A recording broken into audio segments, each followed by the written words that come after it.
CNN24 সংবাদে আমি শর্মী আপনাদের স্বাগত জানাচ্ছি। চলুন দেখে নেওয়া যাক আজকের কিছু গুরুত্বপূর্ণ সংবাদ শিরোনাম। ধলাইয়ের বিধায়ক নিহার রঞ্জন দাসের পদত্যাগ, বরাকের 10টি আসন থেকে 3 বিধায়কের নাম কাটা গেল। আতশবাজি ফুটিয়ে উল্লাস নয়, কাটিগড়ার উন্নয়নই মূল কথা, বললেন কমলাক্ষ দে পুরকায়স্থ। সব জল্পনা কল্পনার অবসান ঘটিয়ে উত্তর করিমগঞ্জ বিজেপি দলে টিকিট পেলেন সুব্রত ভট্টাচার্য। পাতিছড়া চা বাগানের ধর্মপ্রাণ জনসাধারণের দীর্ঘ প্রতীক্ষার অবসান। এখন আসছে বিস্তারিত সংবাদে। বৃহস্পতিবার বিজেপি আসামের 88টি আসনের প্রার্থী তালিকা ঘোষণা করেছে। এর মধ্যে বরাক উপত্যকার 10টি আসনের প্রার্থী তালিকা ঘোষণা করা হয়। বরাক উপত্যকার 10টি আসনের মধ্যে 3 বিধায়কের নাম কাটা হয়েছে। দীপায়ন মিহির এবং নিহিরের টিকিট কাটা গেল। কাছাড়ের 3 আসন নতুন মুখ, ডাক্তার রাজদীপ রায়, রাজদীপ গোয়ালা ও অমিয়কান্তি দাস। কাছাড়ের 3 বিধায়কের টিকিট কাটা গেল। টিকিট কাটা যাওয়া বিধায়কেরা হলেন শিলচরের দীপায়ন চক্রবর্তী, উদারবান্দের মিহির কান্তি সোম এবং ধলাই আসনের নিহার রঞ্জন দাস। 3 জনকে টিকিট না দিয়ে নতুন মুখ আনা হয়েছে। শিলচরে প্রাক্তন সাংসদ ডাক্তার রাজদীপ রায়, ধলাইয়ে নয়া মুখ অমিয়কান্তি দাস এবং উদারবান্দে প্রাক্তন বিধায়ক রাজদীপ গোয়ালা। উল্লেখ্য, ধলাই এসসি আসনে উপনির্বাচনে জয়ী হয়েছিলেন নিহার রঞ্জন দাস। টিকিট না পাওয়ায় বিজেপির ধলাই আসনের বিধায়ক নিহার রঞ্জন দাস দল থেকে পদত্যাগ করেছেন। তিনি বিজেপির উচ্চতম কর্মকর্তাদের কাছে তার পদত্যাগ পত্র পাঠান। টিকিট না পাওয়ায় নিহার রঞ্জন দাস নির্দল প্রার্থী হিসেবে প্রতিদ্বন্দ্বিতা করবেন বলে ঘোষণা করেন। এদিন পরিমল শুক্লবৈদ্যর বিরুদ্ধে তিনি বিস্ফোরক মন্তব্য করেন। দেখুন, আজকের দিনে আমি বলবো 13 মাসে আমি যথেষ্ট কাজ করেছি, একেবারে সব জায়গায় গিয়েছি, গরিব মানুষের পাশে দাঁড়িয়েছি, উন্নয়নও করিয়েছি। আমার পিরিয়ডে 125 কোটি টাকা, শুধু আমার পিরিয়ডে, আমার প্রপোজালে 125 কোটি টাকা এসছে ধলাইতে এক বছর 3 মাসে। আর আজকের দিনে আমি টিকিট প্রচন্ড আশাবাদী ছিলাম টিকিট পাওয়ার ক্ষেত্রে, কারণ এখানে যে রায়সুমারি যেটা হয়েছে অর্গানাইজেশন আর ভোটাভুটি, এখানে আমি 95% পেয়েছি। সার্ভে তো আমার খুব ভালো হয়েছে, পাবলিক সার্ভে, এরপরেও আমি পাইনি। কারণটা কি? কারণটা হলো, দেখুন, পরিমল বাবু দিল্লিতে গিয়ে, দিল্লি সিনিয়র লিডার এমপি, তার অন্য লিডারদের সঙ্গে তার একটা ভালো সম্পর্ক আছে। উনি প্রেশার ক্রিয়েট করেছেন যে অমিয়কান্তিকে যদি টিকিট না দেওয়া হয় তাহলে আমি দল ছেড়ে দেব, আমি আমার এমপিশিপ ছেড়ে দেব, এই ধরনের প্রেশার ক্রিয়েট করেছে। কিন্তু পরিমল বাবু অমিয়কান্তির হয়ে কেন লড়লেন, এটা তো একটা প্রশ্ন, বড় প্রশ্ন। কারণ গত বাই ইলেকশনের আগে অমিয় বাবু প্রকাশ্যে পরিমল বাবুকে অপদার্থ বলেছে। পরিমল বাবুর স্ত্রীকে আমাদের পার্টি অফিসে যে চা বানায় তার সঙ্গে তুলনা করে উনি বিবৃতি দিয়েছেন। আমি বিধায়ক হওয়ার পর এটা কমে এসছে, আর তা থেকে উনি আমার উপর ছোটে লাল হয়ে গেলেন। এবং আপনারা লক্ষ্য করেছেন, আমাকে হারানোর ছক উনি অনেক আগে করে দিয়েছেন। আমি নির্বাচিত হওয়ার 2-3 মাস পর থেকে উনি শুরু করে দিয়েছেন। আমাকে বিভিন্ন মিটিং এ উনি ডাইরেক্টলি ইনডাইরেক্টলি মানুষের সামনে অপমান করেছেন। আমি ওনাকে শ্রদ্ধা করেছি, ওনার সম্বন্ধে ভালো ভালো কথা বলেছি, কিন্তু উনি আমাকে অপমান করেছেন, বিভিন্ন ভাবে অপমান করেছেন, কিন্তু আমি কিছু বলিনি। দলীয় হাইকমান্ড তার পতাকার নিচে জায়গা দিয়েছে, এতে দলীয় শীর্ষ নেতৃত্বকে কৃতজ্ঞতা জানানোর ভাষা নেই। তাই বলে বাজি পটকা ফুটিয়ে উল্লাসের কোনো মানে হয় না। পটকা ফাটিয়ে উল্লাস করব সেদিনই যেদিন কাটিগড়াকে সমজেলায় রূপান্তরিত করতে পারবো আমরা। উল্লাস করব সেদিনই যেদিন কালাইনকে মিউনিসিপ্যালিটি এরিয়ায় রূপান্তরিত করব আমরা। এক কথায় কাটিগড়াকে এক উন্নত সমষ্টিতে রূপান্তরিত করাই আমার স্বপ্ন। গেরুয়া ব্রিগেড থেকে মনোনয়ন পেয়ে বৃহস্পতিবার সংবাদ মাধ্যমে এভাবেই প্রতিক্রিয়া ব্যক্ত করলেন উত্তর করিমগঞ্জের প্রাক্তন বিধায়ক কমলাক্ষ দে পুরকায়স্থ। যে প্রথমে আমি রাষ্ট্রীয় নেতৃত্ব,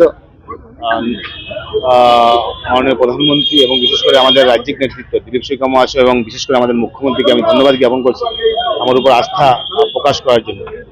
সবচেয়ে বড় ব্যাপার হচ্ছে গিয়ে যে যেহেতু বিজেপি একটা রাষ্ট্রবাদী দল, রাষ্ট্রীয় হচ্ছে কি মুখ্য উদ্দেশ্য, সেখানে যে অন্য কিছু কোনো স্থান থাকে না। রাষ্ট্র নির্মাণ করা, রাষ্ট্র গঠন করা, সেটাই হচ্ছে কি মুখ্য উদ্দেশ্য। আর বর্তমান সময়ে আমাদের মুখ্যমন্ত্রীর নেতৃত্বে যেভাবে ডেভেলপমেন্টের একটা বাতাবরণ সৃষ্টি হয়েছে, আমরা দেখতে পাচ্ছি বর্তমান সময় কাঠিগড়া বলুন বা বরাকবিড়ি যে কোনো অঞ্চল বলুন, যেভাবে ডেভেলপমেন্ট হচ্ছে সেটা থেকে কেউ বঞ্চিত হতে চায় না। কাঠিগড়াও সেই এক ধাপে এগিয়ে যাচ্ছে যে বিগত কয়েকদিন থেকে দেখা যাচ্ছে যে শাসক দলের সঙ্গে সম্পর্ক না থাকায় সেইভাবে ডেভেলপমেন্ট হওয়াটা সম্ভব হচ্ছে না। তাই আমি মনে করি যে প্রত্যেকটা মানুষের একটা অনুভূতি যে কিভাবে শাসক দলের সঙ্গে সম্পর্ক রাখা যায়। এবং বর্তমান সময়ে আমি মনে করি যেখানে সভ্যতা সংস্কৃতির প্রশ্ন, যেখানে আমাদের কৃষ্টি কালচারের প্রশ্ন, যেখানে জাতি গঠনের প্রক্রিয়া, যেখানে রাষ্ট্র গঠনের প্রক্রিয়া, সেখানে আমি একজন কমলাক্ষ দেববরকৃষ্ট পিছনে থাকতে পারি না। আর যেহেতু বলা হয়েছে যে এবার আমি হয়তোবা বিজেপির প্রার্থী হয়েছি, শুধু আমি নয়, যত হিন্দু লিডাররা যারা আছেন, যারা প্রত্যেকে আস্তে আস্তে শিফট করছে, কারণ কংগ্রেসে কোনো সেই বাতাবরণ নেই। কংগ্রেসে কোনো বাতাবরণ নেই যে হিন্দু লিডাররা কংগ্রেসে থাকবে, সেই বাতাবরণটা নেই। মুখ্যমন্ত্রী বলছেন আমরা যখন সেই কংগ্রেস অফিসে যেতাম, সেখানে গিয়ে হিন্দু মানুষরা যে গিয়ে কংগ্রেস করবে, সেই বাতাবরণ, সেই সেই সেই পরিবেশটা না। তাই ভারতবর্ষের 85% মানুষকে অস্বীকার করে আপনি রাজনীতি করতে পারবেন না। তাই কংগ্রেস কিন্তু 85% মানুষকে অস্বীকার করে রাজনীতি করছে। তার জন্য বর্তমান দিনের বাতাবরণ। একসময় হয়তো বা বিজেপির অবস্থা এটা ছিল, কিন্তু তখন নেতৃত্বরা বলেছিলেন একসময় দেখতে পারবেন বিজেপির কোন জায়গায় গিয়ে পৌঁছবে। আজকে দেখা যাচ্ছে যে বিজেপি ভারতবর্ষ তথা বিশ্বের বুকে একটা প্রতিষ্ঠিত একটা রাজনৈতিক দল, এবং সেই দলের একজন বিধায়ক হিসেবে টিকিট পাওয়ায় আমি নিজেকে গর্ববোধ করছি। সব জল্পনা কল্পনার অবসান ঘটিয়ে শেষ পর্যন্ত উত্তর করিমগঞ্জ সমষ্টির বিজেপি দলের টিকিট লাভ করলেন উদ্যমী কর্মঠ দলের নিষ্ঠাবান কর্মী সুব্রত ভট্টাচার্য। এদিকে চূড়ান্তভাবে ওনার নাম আনুষ্ঠানিক ঘোষণা হওয়ার খুশিতে ডগমগ হয়ে যান দলীয় কর্মীরা, সমর্থিতরা সহ জেলার সব স্তরের লোকেরা। বাজি পটকা পুড়িয়ে আনন্দে সামিল হন সবাই। বৃহৎ র্যালি বের করে দলীয় কার্যালয়ের সামনে ওনাকে নিয়ে আনা হয়। টিকিট লাভ করায় রাজ্যের মুখ্যমন্ত্রী ডক্টর হিমন্ত বিশ্ব শর্মা, রাজ্যিক সভাপতি দিলীপ শইকিয়া, দলীয় শীর্ষ কর্মকর্তাদের প্রতি কৃতজ্ঞতা জ্ঞাপন করেন তিনি। উন্নয়নের নিরিখে বিজেপি প্রার্থীদের জেতাতে সবার কাছে আহ্বান জানান তিনি।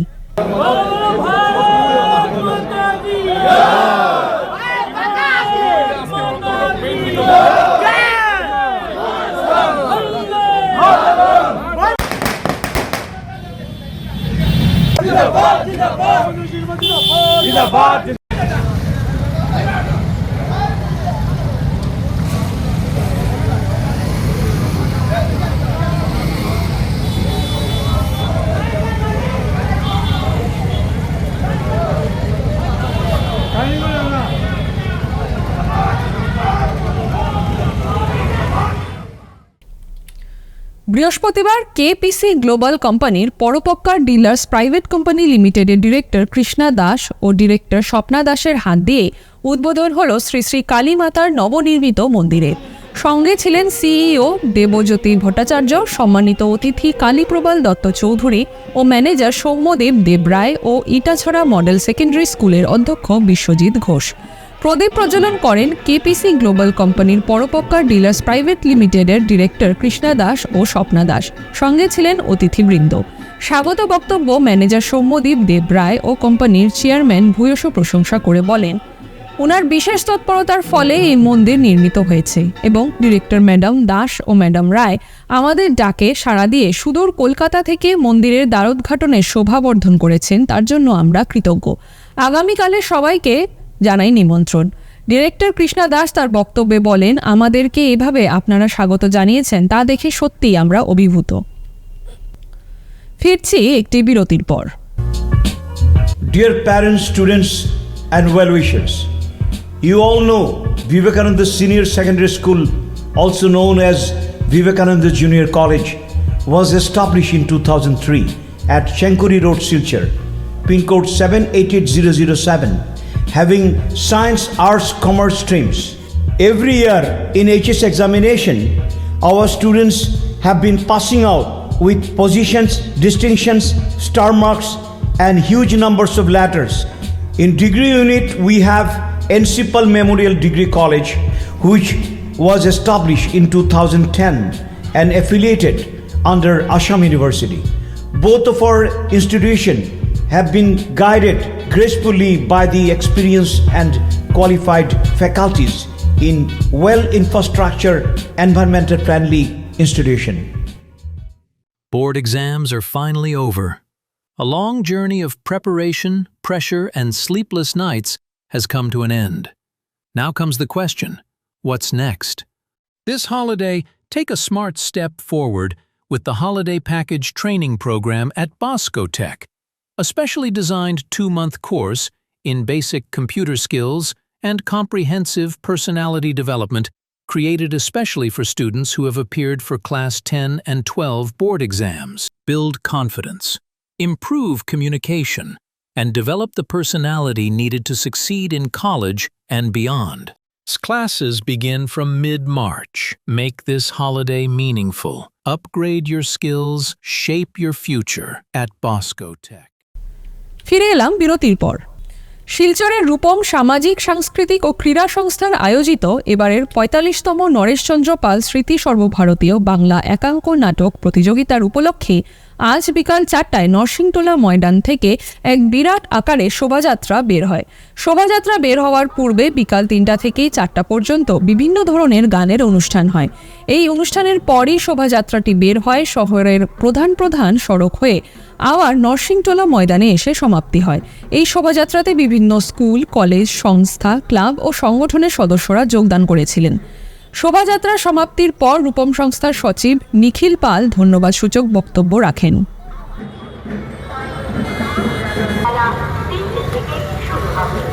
প্রতিবারের মতো এবারও 28শে মার্চ শনিবার রয়েছে প্রদর্শনী নাটক।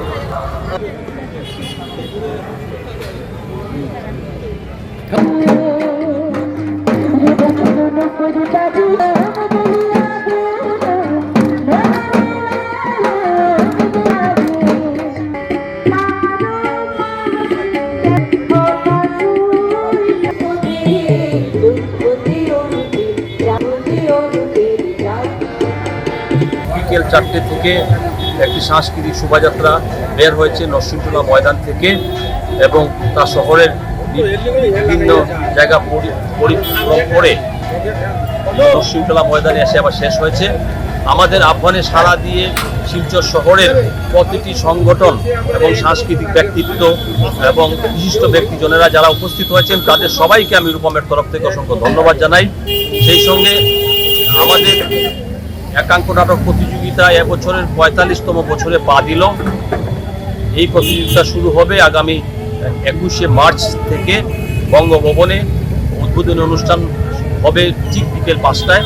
এতে আপনাদের সবার উপস্থিতি কামনা করছি এবং শেষ হবে এই প্রতিযোগিতা ২৯শে মার্চ এবং প্রতিদিন এই নাটক শুরু হবে ঠিক বিকেল ৩টে থেকে। আপনাদের সবার উপস্থিতি আমরা কামনা করছি। প্রবেশ অবাধ, এর জন্য আপনারা সবাই সপরিবারে আসুন এবং প্রতি বছর যেভাবে সবাই আমাদের ডাকে সাড়া দিয়ে আসেন এবছর আশা করছি আপনাদের সবার সাহায্য সহযোগিতা পাবো এবং আমাদের অনুষ্ঠানটা আমরা খুবই সুন্দর ও সুষ্ঠুভাবে সম্পন্ন করতে পারব। চোরের দল লুটে নিল সোনার গহনাসহ নগদ টাকা। মালুগ্রাম এলাকায় ঘন ঘন চুরির ঘটনায় এলাকা জুড়ে সৃষ্টি হয়েছে তীব্র আতঙ্কের। শিলচর শহরের জনসংখ্যা যে হারে বাড়ছে তার তুলনায় পুলিশের সংখ্যা নিতান্ত কম। তাই অনেকেই দাবি করছেন পুলিশ প্রশাসনের পাশাপাশি শিলচর শহরে রাত্রিবেলা কন্ট্রাকচুয়াল বেসিসে হলেও সিভিক পুলিশের খুবই প্রয়োজন বর্তমান অবস্থায়। মঙ্গলবার রাতে একের পর এক 3টি বাড়িতেই চুরি হয়েছে পুলিশ ফাঁড়ির অদূরবর্তী এলাকার শ্রীনগর কলোনিতে। চুরি হয়েছে অজিত দে, রাজেশ দেব ও অঞ্জন চক্রবর্তী এই 3 জনের বাড়িতে। এর মধ্যে রাজেশ দেব ও অঞ্জন চক্রবর্তীর বাড়ি একেবারেই পাশাপাশি। অজিত দের বাড়ির অবস্থান গলিতেই একটু দূরে। রাজেশ দেব জানিয়েছেন অজিতবাবু ও অঞ্জনবাবুর বাড়িতে মঙ্গলবার রাতে কেউ ছিলেন না। এর মধ্যে অজিতবাবুর বাড়ির জানালা ভেঙে এবং অঞ্জনবাবুর বাড়ির দরজা ভেঙে চুরি করা হয়। ছিল বুঝছেন এই ওরা গুয়াহাটি গেছে। আচ্ছা, ওনারা বাড়িতে নাই এখন বর্তমানে? ওনারা কেউ বাড়িতে নাই। আচ্ছা, গুয়াহাটি গেছে। হ্যাঁ, কালকে রাতে রুজিং উনি একজন চেক করুন যে এটা ঠিক আছে। আজকে বিকালবেলা 4টার সময় দেখা যায় দরজাটা হঠাৎ খোলা। আচ্ছা মানে আচ্ছা এই জানাটা ক্র্যাক করছে, রশি দিয়ে বাঁধিয়ে রাখছি, ক্র্যাক করে এদিকে হাত দিয়ে করে মানে সিটকারি আর ইয়েটা খুলছে। আচ্ছা, মানে গ্রিলটা খুলিয়া জানলাটা, হ্যাঁ, তো জানলাটা খুলিয়া জানলাটা জাস্ট খুলিয়া আটটা ঢুকাইছে, সিটকারিটা খুলছে। সিটকারি খুলছে। আচ্ছা, আর এই দড়িটা বেশি ভালো মতো লাগে তা আপনার কি মনে হয় যে এই চোর কোনো মানে কোনো কাজে বা কোনো ধরনের আইসেন এর পজিশনটা কেমনে জানে কোন দিকে কি আছে? আমার তো মনে হয় শোনা কেউ হইব, জানাশোনা। কারণ একসঙ্গে 3টা বাড়ি, আমাদের বাড়ি নিয়ে 3টা বাড়ি একসঙ্গে চুরি হয়েছে, 3টা বাড়ি রাত্রিবেলায় এক রাত্রি চুরি হয়েছে। হ্যাঁ, জাস্ট তারা সার্ভে করিয়া গেছে আগে, যার দরুন এটা হয়েছে। আপনার করে যদি আগে না ঢুকে তাহলে এ বুঝতে পারতো না কোন দিকে সিটকার আছে, কোন দিকে কি আছে। শিওর সার্ভে করিয়া গেছে। তারপর এই আলমারিটা খুলছে, খুলিয়া কিছু পাইছে না, এটা হাতাইছে। আর দড়িটা ভালো মতো লক করা ছিল না। ও চেইনটা কত ভরি হইব? চেইনটা 2 ভরি চেইন। ও চেইনটা ছিনিয়ে নিয়ে গেছে, আর এক্সট্রা কিছু নিছেন আপনারা? না, এক্সট্রা কিছু নিছে। তারপর চিৎকার দোয়া তো আমরা সবাই নামিয়ে আইছি উপর থেকে, তখন এই দরজা দিয়ে এফআইআর করছেন আপনারা? এফআইআর করছি এটা। ও আজকে করছেন? আজকে করছি। আর এটা গতকালকে রাত্রে কয়টা কয়টা বাজে? 3:30 মানে বাইরে গেছে, চোর বাই গেছে। তারপরে মনে হয় জানাস। আচ্ছা, আপনারা এদিকে না একটু, আপনারা কি মনে করেন যে এই যে চুরি শিলচর শহরে খুব বেশি হয়, মধ্যে মধ্যে পাওয়া যায়, তো এইটা থেকে বাঁচার উপায়টা কি? তার বাঁচার উপায় একটাই রাস্তা আছে, পুলিশ প্রশাসন অনেক কম। হ্যাঁ, সেই অবস্থায় যদি আমাদের যে কলকাতার মতো সিভিক্স ভলান্টিয়ার যে এখানে সব এলাকায় 2টা 1টা করে রাখা হয়, তাহলে তো রোটেশন দিব, কিছু এমপ্লয়মেন্ট হইব, প্লাস তারা তো দেখে রাখতে পারবো, তখন চুরিটা কম হইব আমার মনে হয়। CNN 24 সংবাদ আজকের মতন এই পর্যন্তই। নমস্কার।